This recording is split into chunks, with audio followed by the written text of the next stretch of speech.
Tonight, the changing face of our COVID battle. Under 30s now the prime target, while a large chunk of today's 830 cases are under 9 years of age. Don't focus on the numbers. Scott Morrison's bid to see less lockdowns and more vaccinations. A glimmer of hope from the despair of war. Our Defence Force show Afghan refugees what life should really be like. A city loss smoke smothers Sydney as fire crews use the current calm to prevent a firestorm. Plus, the Roosters overcome more injuries to keep their hold on a top 4 spot. This is 9 News with Peter Overton. Good evening. 9 News has been given a rare insight into the life and death struggle of a 21-year-old Sydney man with COVID, as a frightening picture emerges of the number of young people catching the virus. 830 new cases were recorded today and there were 3 more deaths. But of those new cases, around 200 are not even eligible for a vaccine.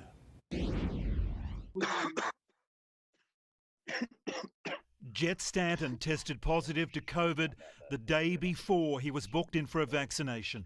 He's 21.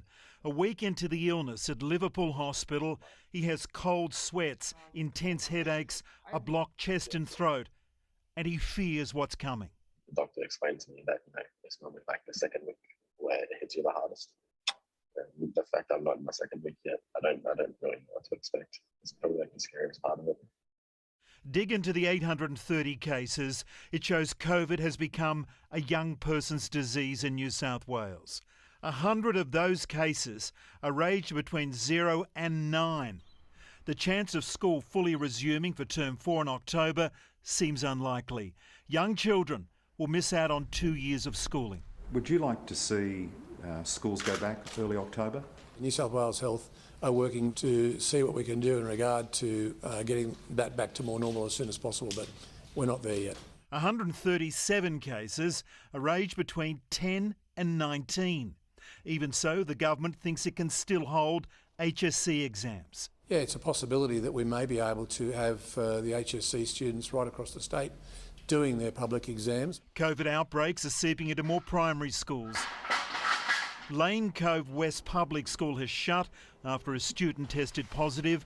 Leichhardt Public School is closed after a staff member tested positive. I think that the New South Wales Education Minister should give a statement tomorrow outlining how the HSC will be rolled out, how children who are within those 12.5 local government areas will be looked after. The largest number of cases is in the 20 to 29 age group.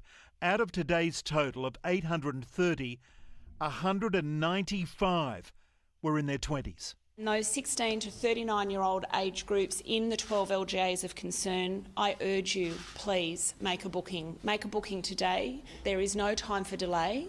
There is no reason for delay. This is the chance and we want people to take it. At hubs around Sydney, tens of thousands are getting the message. I've been looking to try and get a vaccine and we got a call today from here saying that they had spares, and so we should come in right now because we can get a booking. The Cumberland LGA is streets ahead of other areas when it comes to cases. 172, 145 the day before. Burwood remains an area of concern with just 3 cases, but the inner west, taking in Marrickville, Leichhardt and Balmain, had 11 cases and so far is not an area of concern. And as for all the talk of daily case numbers going exponential up to 2,000, I'm hoping that we will not see that major escalation. Hoping with no guarantee. Mark Burrows, 9 News. Tonight, Australia has the fastest vaccination rate in the world, with New South Wales leading the charge. Eddie Myers with me in the studio. Eddie, how are the numbers looking? Well, Pete, yesterday alone, more than 80,000 people received a jab in New South Wales. That means nearly 5.9 million of us have now received at least 1 dose. While 16 to 39-year-olds only recently became eligible, they're embracing the opportunity. Almost 23% of 16 to 19-year-olds have now had their first dose, and more than 5% are fully vaccinated. In the 20 to 24-year-old age group, 34% have had a first dose, 12% both shots. 25 to 29-year-olds, 37% a first dose, 15% have had 2. 42% of 30 to 34-year-olds have had their first shot, 17% have had both. And for 35 to 39-year-olds, 47% have had one dose, 19% have had two. Now, rates increase with age, obviously, but it's worth noting around 40% of people aged over 70 are still to be fully vaccinated. And Pete, the government's advisory body is yet to approve vaccines for all children aged under 16. All right, Eddie, thank you. Scott Morrison says the country can cope with high coronavirus case numbers once it hits vaccination milestones of 70 and 80%. Outside New South Wales, that path is being fiercely resisted by chief ministers and premiers who say the national exit plan demands cases must be kept at or near zero.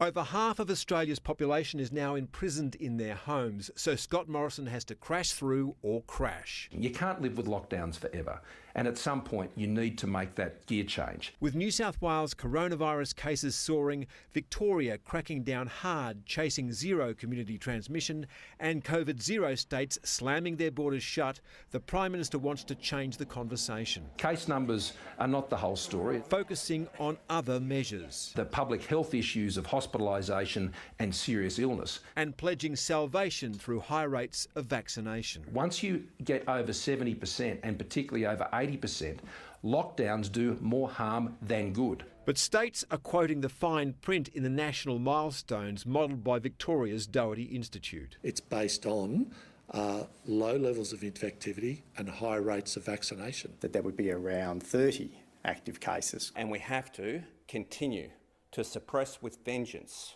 COVID across Australia. The federal government argues the modelling of the disease changes little at higher caseloads, but outside New South Wales there is little support for the notion and plenty of mileage in attacking the Prime Minister. If those timeframes are in jeopardy, it's because of the New South Wales outbreak. An outbreak that he's refused to take any responsibility for. And the barrage from premiers, chief ministers and the opposition is damaging the Morrison government. At the heart of the current outbreak is the Prime Minister's failure when it comes to vaccines and quarantine. Scott Morrison is betting that the weight of public opinion will turn against the crushing restrictions needed to keep COVID-19 at zero as vaccination rates rise. But the Prime Minister also needs shutdowns to suppress the disease until the vaccination targets are hit. But right now, of course, we need to make the lockdowns effective. We need to suppress the virus as best we can. And with every state having a different take on the exit plan, lockdowns will loom large between now and Christmas. Chris Ullman, 9 News. From midnight tonight, a curfew will come into play for residents in 12 Sydney LGAs where COVID cases continue to surge. Nine's Laura Tunstall is in Greenacre for us this evening. Laura, shops are already closing early ahead of the new restrictions.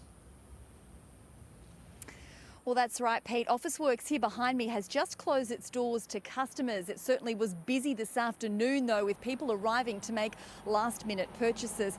Hardware stores in those hot spots are also being forced to close. However, Bunnings has gone one step further and announced it will be closing the doors of all its retail outlets in Greater Sydney to members of the general public. Nurseries are also on the list in those affected LGAs. I spoke with the owner of one nursery at Campbelltown this afternoon. It couldn't have happened at a worse possible time. We are about to start the busiest week and month of a garden centre's life and program. You know, spring is about to start next week. Now, people can still order goods from these businesses. However, it will have to be done via click and collect. And for many of these smaller retailers, they'll be taking a lot of phone orders because they don't have their online ordering systems up and running in time. Now, Coles has announced it will be changing some of its trading hours in stores in those affected LGAs. Instead of closing at 9 p.m, they'll be closing at 8:30.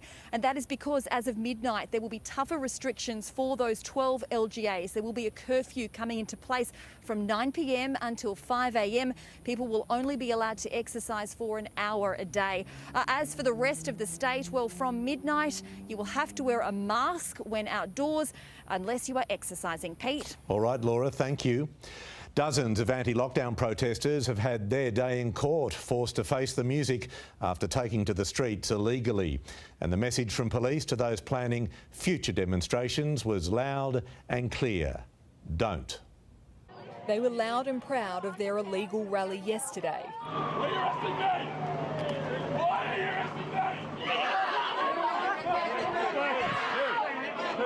250 protesters gathering along Broadway in a rally which stood no chance against the force of 1,500 police. Keep going! Keep going! Today, the very same people, protesters, didn't have so much to say after spending the night locked up behind bars. Can I ask you why you attended the protest yesterday? Among them, Daniel Haydar, a man accused of pushing, punching and choking a young constable. The officer had to be taken to an ambulance and onto hospital with head injuries. The police officer that was injured is thankfully, after treatment at the local hospital, is back with his family. He will make a full recovery. 32-year-old Haydar was granted bail and ordered to comply with health directions. Chippendale woman Amanda Kalosek is accused of resisting arrest. She's now been banned from returning to Broadway. Do you respect the public health orders? Of course, yes, the public health order is very important. We should always respect the public health order. This is Mohammed Sayed. He's already been issued with 2 infringement notices prior to his arrest yesterday. He's been charged with a number of offences, so there are a number of them that we will be contesting. New South Wales Police every single day are scraping all of those social media sites. Nothing surprises us about what these sorts of people might be planning. We are well in front of it. Lauren Tomazi, 9 News.